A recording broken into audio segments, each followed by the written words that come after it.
Stage వేశారు. వాళ్ళ బంధువుల్ని, వారి యొక్క స్నేహితులను, వారి యొక్క గ్రామస్తులు అనేక మందిని ఆ పుట్టినరోజుకి ఇన్వైట్ చేశారు. పుట్టినరోజుకి ఇన్వైట్ చేస్తే ఆ బేబీ యొక్క తల్లిదండ్రులు నిలబడి ఉన్నారు. చక్కగా అందరూ వస్తూ ఉంటే రిసీవ్ చేసుకుంటున్నారు, వెల్కమ్ చెప్తూ ఉన్నారు, వాళ్ళకి చాలా సంతోషిస్తూ ఉన్నారు. అయితే పుట్టినరోజు కాబట్టి కొంతమంది వచ్చే వాళ్ళు ఏం చేస్తున్నారంటే ఆ పుట్టిన బేబీకి 1 year బేబీకి కొన్ని గిఫ్ట్లు పట్టుకొని వస్తూ ఉన్నారు. ఈ పేరెంట్స్ కి ఇస్తూ ఉంటే అందరూ ఒకలాంటి వాళ్ళు ఉండరు కదా. ఒక ఆమె అన్నదమ్మా, బాబు ఎక్కడున్నాడు, ఆ బాబుకి ఒక గిఫ్ట్ తెచ్చాను, ఇద్దాం అనుకుంటున్నాను అని ఆ యొక్క పుట్టినరోజు జరిగిస్తున్నటువంటి తల్లిదండ్రులు అడిగితే బాబు ఉన్నాడు, అది చాలా ఏడుస్తాడు, అల్లరిపోతూ, అందుకని ఆయన ఇంటి దగ్గర ఉయ్యాలు పెట్టేశాం, మేము ఇక్కడ ఉన్నాం. పుట్టినరోజు ఎవరికి? పుట్టినరోజు ఎవరికి? ఇప్పుడు ఆయన ఎక్కడ ఉన్నాడు, వీళ్ళు ఎక్కడ ఉన్నారు అంటే అసలు పుట్టినరోజు అక్కడ చెప్పారా? చలేసిన వాళ్ళందరూ పుట్టినరోజు అక్కడ లేదు అంటే పుట్టినరోజు ఎవరైతే ఆ వ్యక్తి లేకుండా అక్కడ ఏం జరుగుతుంది? పుట్టినరోజు జరిగిపోతుంది. ఇప్పుడు పుట్టినరోజు ఎవరికి? యేసయ్యకు. ఎవరికండి? యేసయ్యకు. ఇప్పుడు ఈ యొక్క పుట్టినరోజు జరుగుతున్నప్పుడు ఇక్కడ ఎవరు ఉండాలి? గట్టిగా చెప్పండి, ఎవరు ఉండాలి?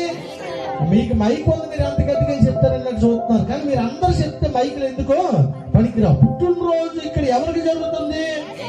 ఇక్కడ ఎవరు ఉండాలి? యేసయ్య ఉంటేనే ఆ పుట్టినరోజుకి విలువ. హల్లెలూయా.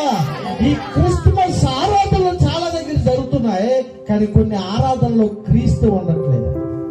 కొన్ని ఆరాధనలు ఎలా అయిపోతున్నాయి అంటే క్రిస్మస్ సెలబ్రేషన్ అంటున్నారు, ఆ సెలబ్రేషన్ లో అసలు అక్కడ సెలబ్రిటీ లేకుండా అయిపోతూ ఉన్నారు. మనలాంటి సెలబ్రిటీలు మాత్రమే అక్కడ కనబడుతున్నారు. అక్కడ మనము మరుగుపరచబడాలి. మనల్ని సెలబ్రిటీలుగా చేసిన ప్రాముఖ్యమైన సెలబ్రిటీ ఎవరండి? యేసుక్రీస్తు ప్రభువారు అక్కడ మహిమపరచబడాలి. దేవునికి స్తోత్రం కలుగును గాక. క్రిస్మస్ అంటే క్రీస్తును ఆరాధించటం. అది ఓన్లీ క్రిస్మస్ రోజే కాదు, మన ప్రతి సంవత్సరం వింటున్నాం. 365 రోజులు కూడా మన ప్రభుని ఏం చేయాలి? ఆరాధిస్తూనే ఉండాలి. అయితే నేను ఈ రాత్రి చెప్తున్న మాట ఏంటంటే క్రీస్తు నీ హృదయంలో చుట్టి ఉండాలి. అదే నిజమైనటువంటి క్రిస్మస్. నిన్న రాత్రి మనం వాక్యం విన్నాం.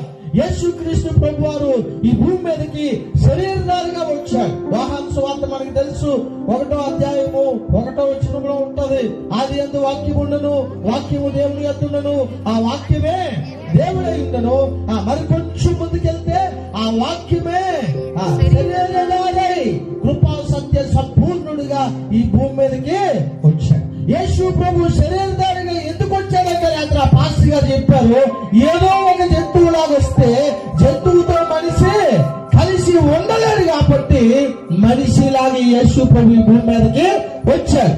మనిషిలాగా వస్తేనే మనిషి మనసు ఏంటో, మనిషిలో ఉంటున్న వేదన ఏంటో, మనిషిలో ఉంటున్న బాధ ఏంటో, మనిషి యొక్క అవసరత ఏంటో ఇతరులకి అర్థమవుతుంది. ఒకవేళ ఆయన అర్థం చేసుకోకపోతే ఆ వ్యక్తికి అంటాడు, ఎంత చెప్పినా అర్థం అవట్లేదంటే నువ్వు మనిషివా? తర్వాత మీరే చెప్పండి, నువ్వు మనిషివా? అంతే కదా. పశువైతే అర్థమవును, మనిషి అయితే మనిషి చెప్పే మాట అర్థమవుతుంది. హల్లెలూయా. అందుకే అంత గొప్ప దేవుడు ఈ భూమి మీదకి మనిషిగా ఎందుకు వచ్చాడంటే నిన్ను నన్ను మన పరిస్థితుల్ని అర్థం చేసుకోవడానికి వచ్చాడు. నమ్మడాలందరూ గట్టికి చెప్పడం దేవుని స్థుతిద్దాం. యేసయ్య యొక్క స్థితిగతులు అర్థం చేసుకోవడానికి, నీ పరిస్థితులు అర్థం చేసుకోవడానికి ఈ భూమి మీదకి శరీరధారిగా వచ్చాడు. దానినే క్రిస్మస్ అన్నారండి. దాన్నే ఏమన్నారు?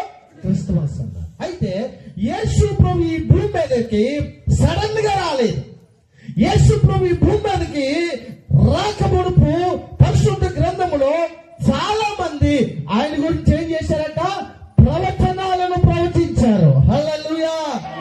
చాలా ప్రవచనాలు యేసు ప్రభు వారు ఈ భూమి మీదకి రాకమునుపు ఈ పరిశుద్ధ గ్రంథములో రాయబడింది.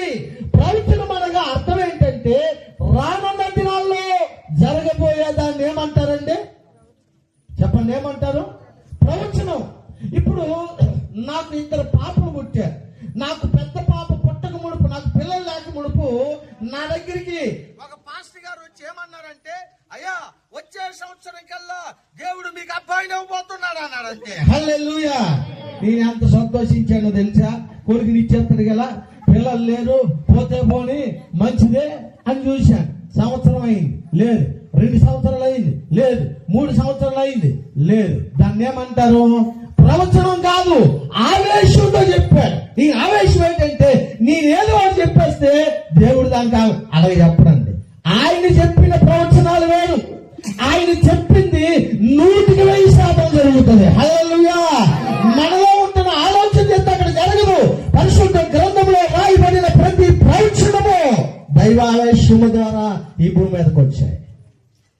ప్రవచనము అంటే అది నెరవేర్చబడితేనే దానికి అర్థం. అయితే యేసు ప్రభు ఈ భూమి మీదకి రాక మునుపు ఆయన గురించి ముందే చాలా విషయాలు యేసు ప్రభు కొరకు రాయబడి ఉన్నాయి. ఆయన ఈ భూమి మీదకి ఎలా వస్తాడో, ఎందుకు వస్తాడో, ఏం చేస్తాడో, ఎవరి కోసం చనిపోతాడో, తిరిగి ఎలా లేస్తాడో, అన్ని విషయాలు ముందుగానే పరిశుద్ధ గ్రంథములో ప్రవచన రూపంలో రాయబడి ఉన్నాయి. హల్లెలూయా, హల్లెలూయా. సుమారు 119 ప్రవచనాలు యేసు క్రీస్తు ప్రభు వారు కొరకు ముందే రాయబడి ఉంది. ఆయన అప్పటికప్పుడు వచ్చేవాడు కాదు, ఆది అందే ఉన్నవాడు ఆయన. ఇప్పుడు పాస్టర్ గారు చెప్పాడు, తండ్రి ఆయనే, మరలా ఆయనే ఈ భూమి మీదకి ఎలాగొచ్చాడంట? కుమారునిగా వచ్చాడు తప్ప ఆయన మధ్యలో వచ్చే దేవుడైతే కాదు, మధ్యలో వచ్చే దేవుడైతే కాదు. పరిశుద్ధ గ్రంథములో ఉంటున్న 3 ప్రవచనాలు 119 ప్రవచనాలు చెప్తే మనము ఎన్ని క్రిస్మస్లు చేసుకోవాలి? 119 క్రిస్మస్లు చేసుకోవాలి. హల్లెలూయా. అందుకే చెప్తున్నాను, వచ్చే సంవత్సరం జాన్యువరి వరకు మన క్రిస్మస్ లో జరుగుతూనే ఉండాలి. అప్పుడు రోజుకు ఒక ప్రవచనం మనం చదువుకోవచ్చు, చెప్పుకోవచ్చు. కానీ ఈ రోజు నేను 3 ప్రవచనాల కొరకు నేను చెప్పాలని ఆశపడుతున్నాను.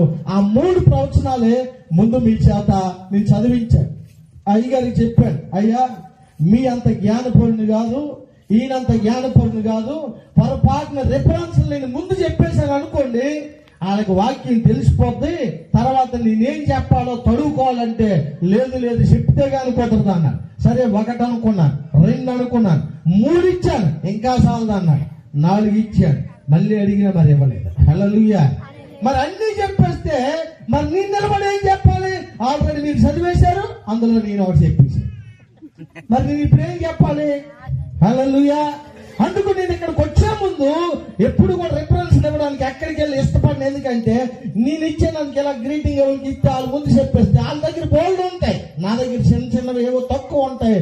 ఏది దేవుడు ఇచ్చినా ఆ నడిపింపుడు పెట్టే చెప్పాలి. హల్లెలూయా. ఆయనకి ఇలాంటి 100 ప్రసంగాలు చేయమన్నా చెప్పగలరు. దేవునికి స్తోత్రం కలుగును గాక. హల్లెలూయా.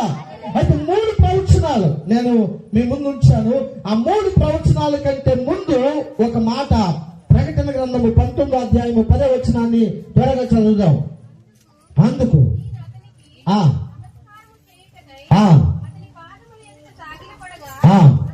అతడు వద్దుని నేను నీతోను యేసును గూర్చిన సాక్ష్యము చెప్పు, నీ సహోదరులతోను సహదాసుడును దేవునికే నమస్కారము చేయము. యేసును గూర్చిన సాక్ష్యము ప్రవచనానుసారమైనది. హల్లెలూయా. యేసును గూర్చినటువంటి సాక్ష్యము మామూలు కాదు. భాస్కర్ గురించి ఎవరైనా సాక్ష్యం చెప్తే అది సాధారణంగా ఉంటుందేమో, కానీ యేసు ప్రభు కొరకు చెప్పిన ప్రతి సాక్ష్యము ఎట్లాంటిదంటే ప్రవచనానుసారమైనది. అంటే ముందే చెప్పేటువంటిది. యేసు ప్రభు భూమి మీదకి రాకముడిపే ఆయన ఏం చేస్తాడో చెప్పేదాన్ని ఏమంటారంటే ప్రవచనం. ముందే చెప్పాడు. ఒక ఆమె తన కొడుక్కి కారు కొనాలని ఆశ ఉంది. అయితే ఈమెమన్నదంటే నా కొడుక్కి ఫలాని కారు ఇచ్చాడని చెప్పింది. ఎప్పుడు తెలుసా? కారు కొని తర్వాత దేవుడు నాకు ముందే చూపించాడు ఈ ఎర్రం కారు అని. ఎప్పుడు చెప్పింది చెప్పరా? ఎప్పుడు చెప్పింది?